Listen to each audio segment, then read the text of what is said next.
Bienvenidos a una sesión más de este ciclo del Círculo Basquiat, dedicado a comentar para ustedes las ideas que nos presenta Ayn Rand en su libro titulado La virtud del egoísmo.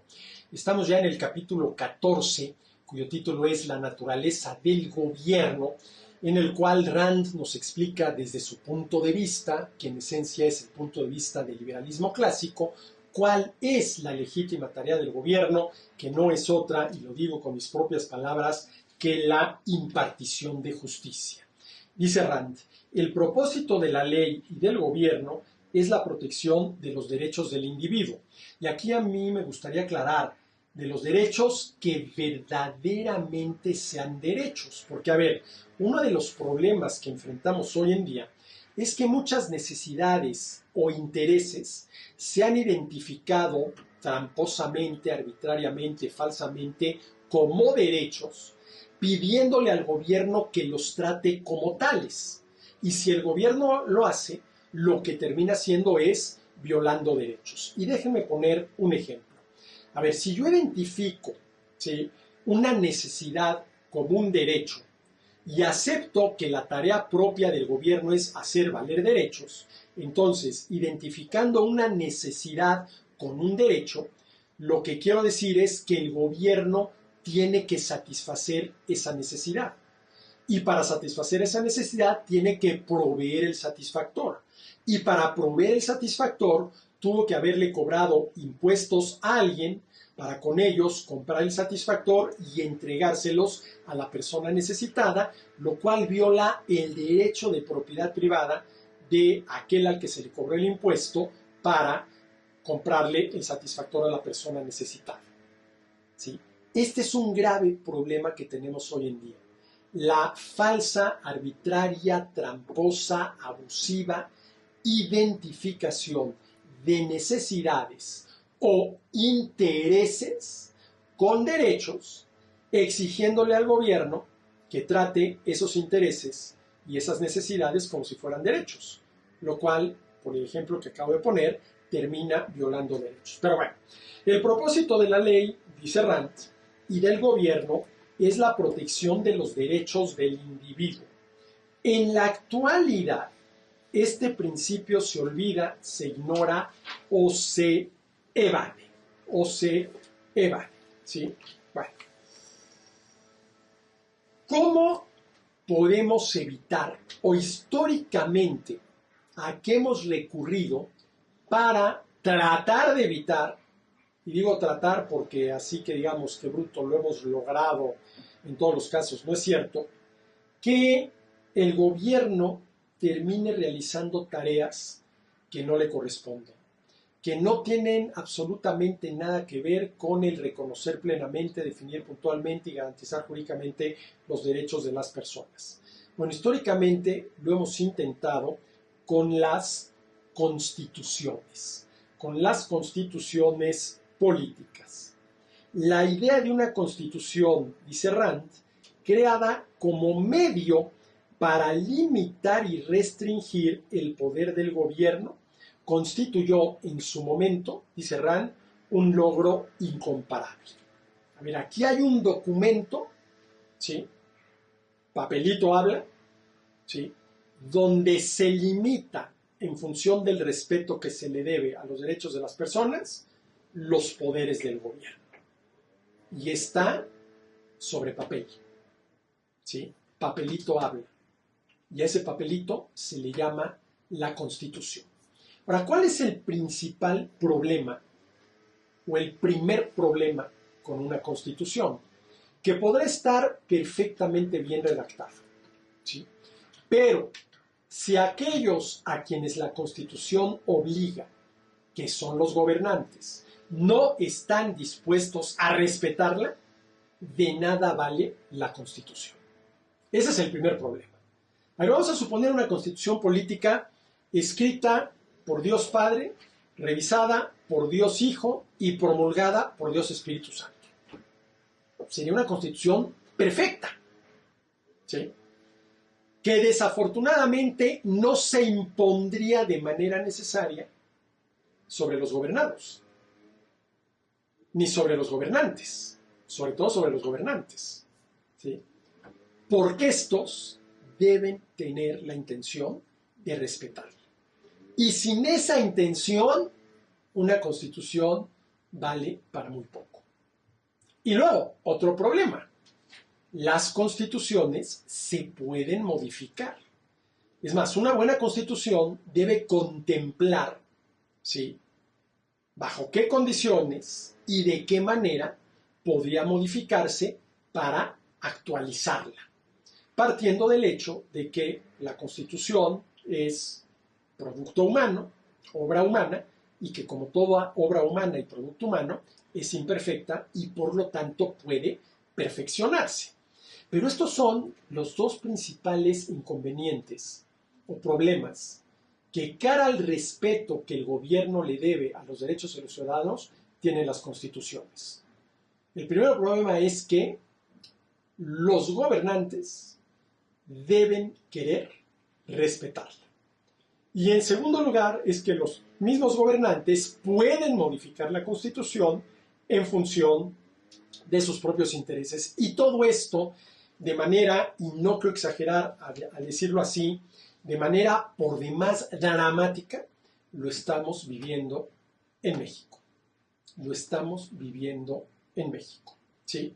Bueno, dice Rand, la Constitución es una limitación impuesta al gobierno, a la conducta de los gobernantes y no a los individuos privados. Al menos en su origen, así fue.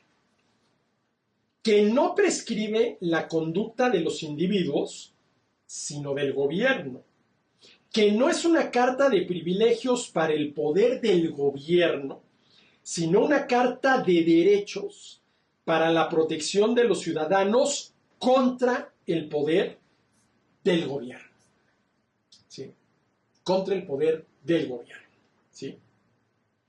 Y luego dice Rand, considérese hasta qué punto se ha invertido en la actualidad el concepto de la naturaleza del gobierno. En lugar de ser un protector de los derechos del hombre, se está convirtiendo en su más peligroso violador. En lugar de defender la libertad, está estableciendo la esclavitud.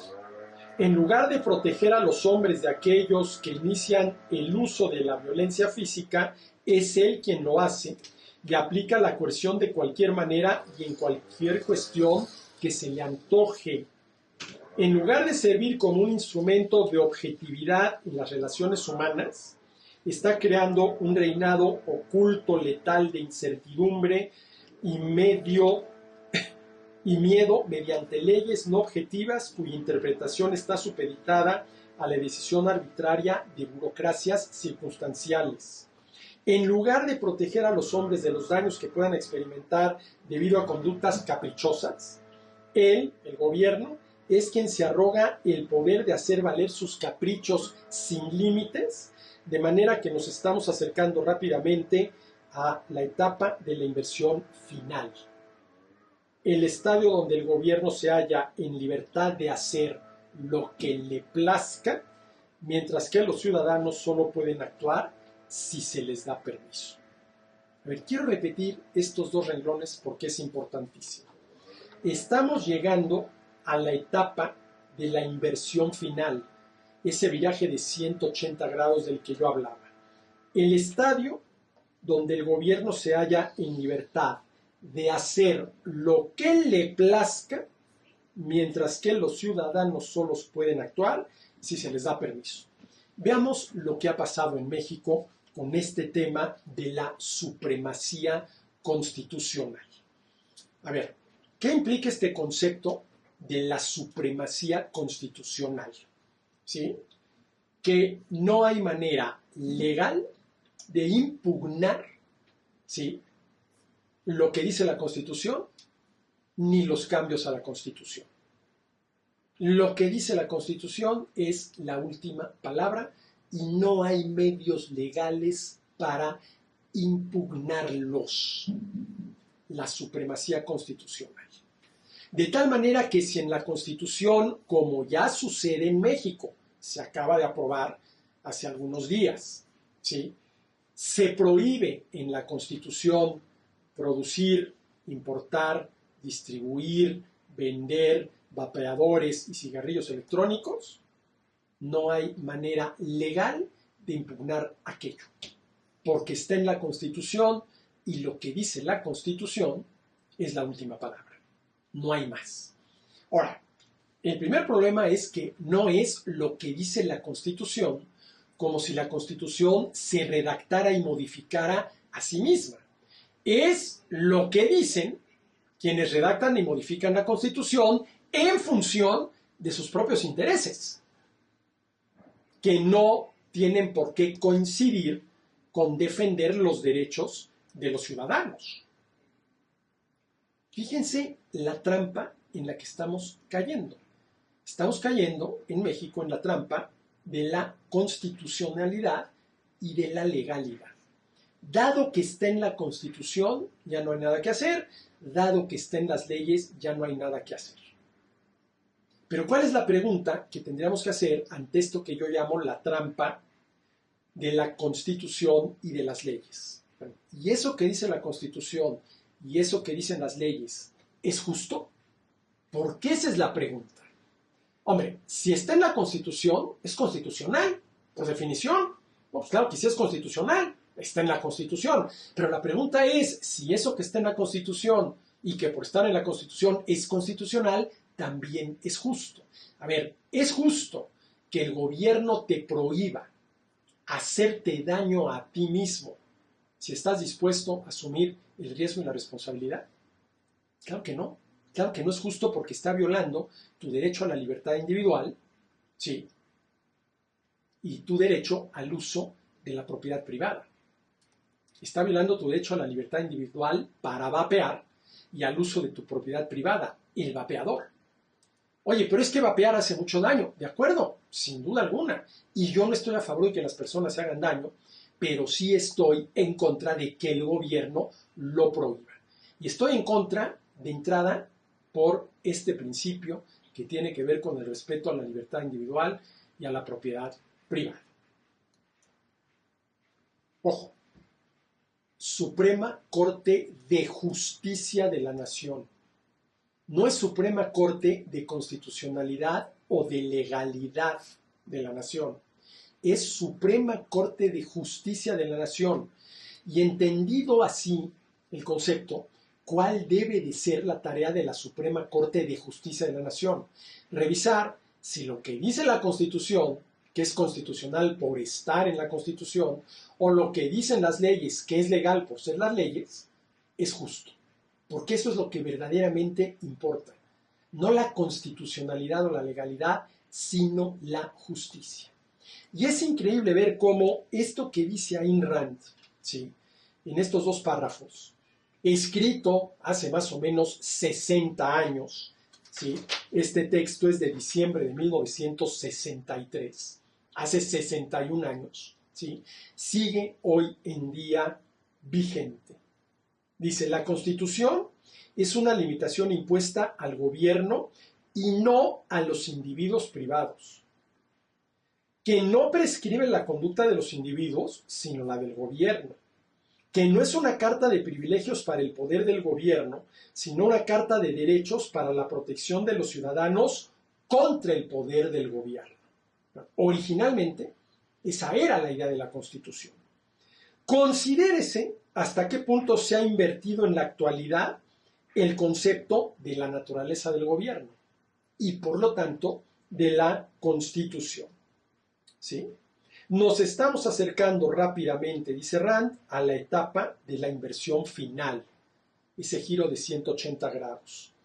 El estadio donde ante el gobierno se halla en libertad de hacer lo que le plazca, mientras que los ciudadanos solo pueden actuar si se les da permiso.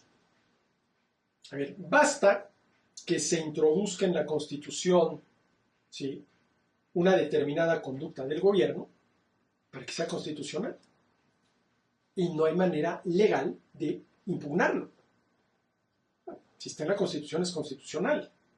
Pero la pregunta es si es justo. Y esto es lo más importante. Y es increíble cómo esto, insisto, que escribió Rand hace en este caso 61 años, hoy en día en México está vigente y estamos padeciéndolo. Estamos llegando al estadio donde el gobierno se halla en libertad de hacer lo que le plazca, mientras que los ciudadanos solo pueden actuar si se les da permiso. Hasta aquí esta sesión, nos vemos en la próxima.